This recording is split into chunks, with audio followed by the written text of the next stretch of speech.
Shalom, saya berharap semua orang diberkati di dalam Tuhan. Di video ini saya mau membahas tentang monoteisme yang Alkitabiah, yaitu Trinitas. Saat ini saya lagi membuat satu seri video tentang kesalahan Erastus, itu kesalahan di dalam doktrin, kesalahan di dalam taktik dia untuk mengajar orang lain. Tapi di video ini saya mau fokus kepada kebenaran. Itu sekarang dia lagi menentang kebenaran Alkitabiah. Dan saya mau fokus kepada kebenaran, tidak hanya kepada kesalahan dia. Kita lihat di Amsal 22 ayat 28. Jangan engkau memindahkan batas tanah yang lama, yang ditetapkan oleh nenek moyangmu. Oke, waktu itu, kalau seorang ada tanah, mereka taruh itu batu batas, supaya orang akan tahu, oh ini termasuk tanah dia, dan itu di luar tanah dia.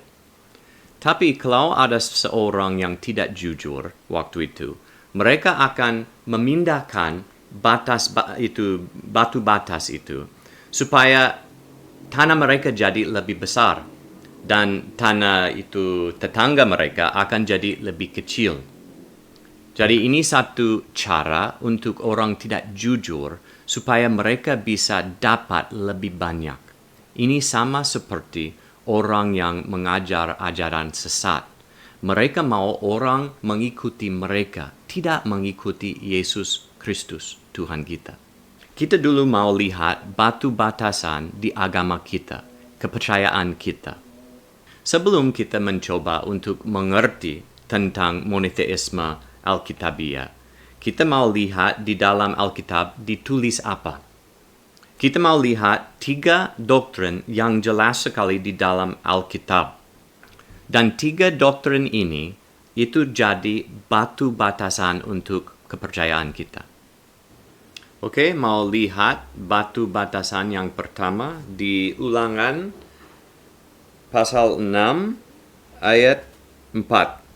Dengarlah, hai orang Israel, Tuhan itu Allah kita, Tuhan itu Esa. So itu batu batasan yang pertama adalah hanya ada satu Allah. Kalau lihat Markus 12 ayat 29, Yesus juga mengutip ayat yang tadi. Dia berkata, itu 29, jawab Yesus, hukum yang terutama ialah, dengarlah hai orang Israel, Tuhan Allah kita, Tuhan itu Esa. Nah, ini jelas, doktrin yang pertama, nggak bisa berubah, nggak bisa ganti. Itu adalah hanya ada satu Allah. Ini dari Alkitab, ini jelas sekali. Ini adalah batu batasan yang pertama di kepercayaan kita. Untuk batu batasan yang kedua, itu ada 3 bagian. Kita pakai waktu untuk lihat satu persatu. Kita lihat di 1 Korintus pasal 8 ayat 6. Namun bagi kita hanya ada satu Allah saja, yaitu Bapa. Juga lihat di Yohanes 17 ayat ketiga. Inilah hidup yang kekal itu, yaitu bahwa mereka mengenal Engkau, satu-satunya Allah yang benar. So, ini adalah Yesus Kristus bicara tentang atau kepada Bapanya.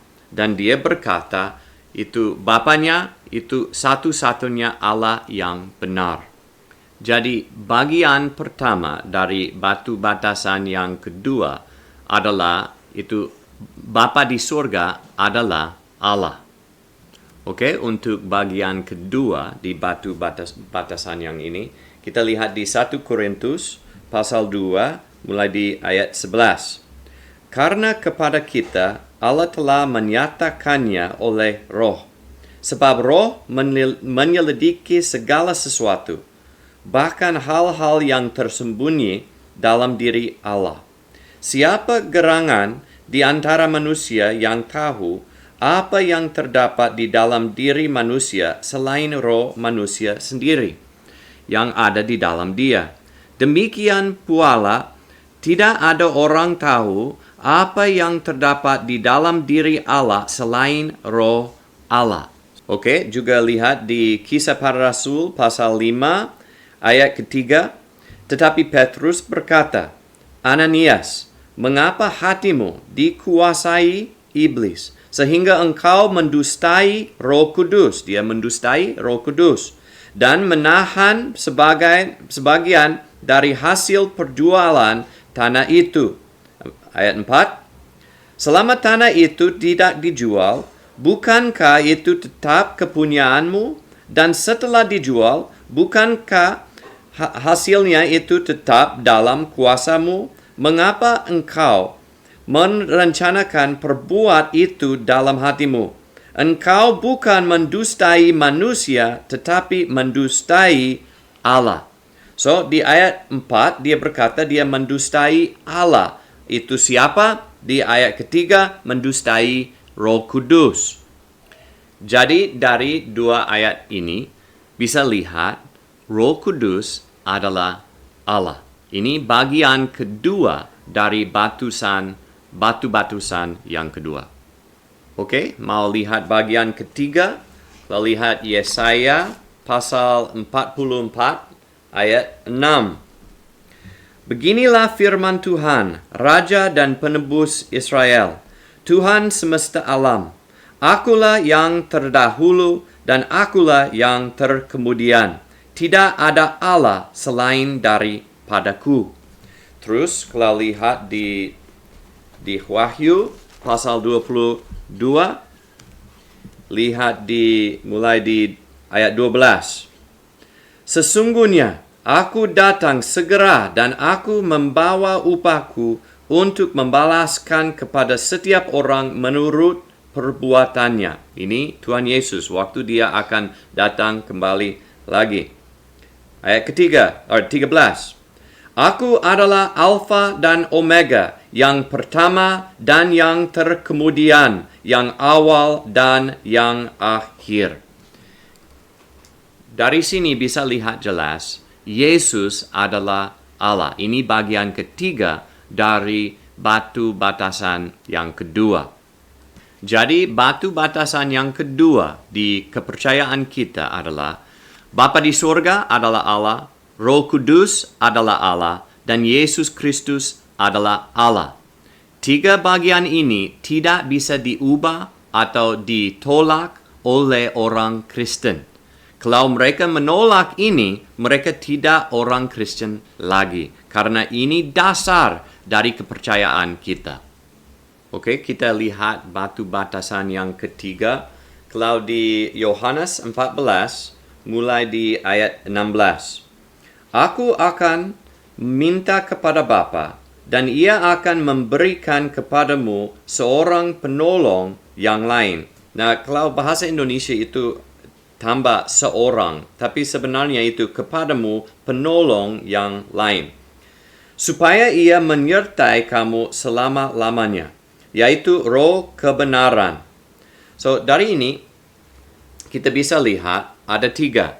Ada Allah Bapa, ada Yesus Kristus, dan ada roh kebenaran, itu penolong yang lain. Kita terus lihat di Markus pasal 1 mulai di ayat 10. Ini waktu Yesus dibaptis. Ayat 10. Pada saat ia keluar dari air, ia melihat langit terkoyak, dan roh seperti burung merpati turun ke atasnya. Lalu terdengarlah suara dari surga. Engkaulah anakku yang kukasihi, kepadamulah aku berkenan. Di sini kita juga lihat ada Allah Bapa, ada Yesus Kristus, dan ada Roh Kudus. Batu batasan yang ketiga adalah Bapa di surga bukan anaknya Yesus Kristus. Dan Yesus Kristus bukan Roh Kudus, dan Roh Kudus bukan Bapa di surga. Kita bisa lihat jelas ada tiga berbeda. Jadi kita tidak boleh bingungkan Bapa dengan anak atau anak dengan Roh Kudus atau Roh Kudus dengan Bapa. Kita harus selalu membedakan mereka. Ini batu batasan yang ketiga.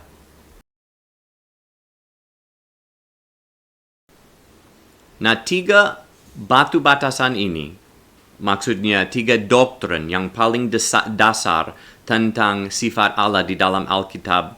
3 doktrin ini tidak boleh diubah oleh orang pendeta atau orang yang mengakui mereka Kristen. Ini tidak boleh ditolak oleh mereka karena mereka tidak bisa mengerti. Memang itu penting untuk orang Kristen bisa mengerti firman Tuhan, bisa mengerti Alkitab. Tapi itu lebih penting, mereka harus mempercayai firman Tuhan. Waktu Allah berkata jelas sekali di dalam Alkitab, walaupun kita tidak bisa 100% mengerti, kita harus menunduk diri kepada firman Tuhan. Dan kalau ada guru atau pendeta atau orang berkata, jangan percaya lagi tentang firman Tuhan yang jelas itu, karena saya lebih pintar dari Alkitab.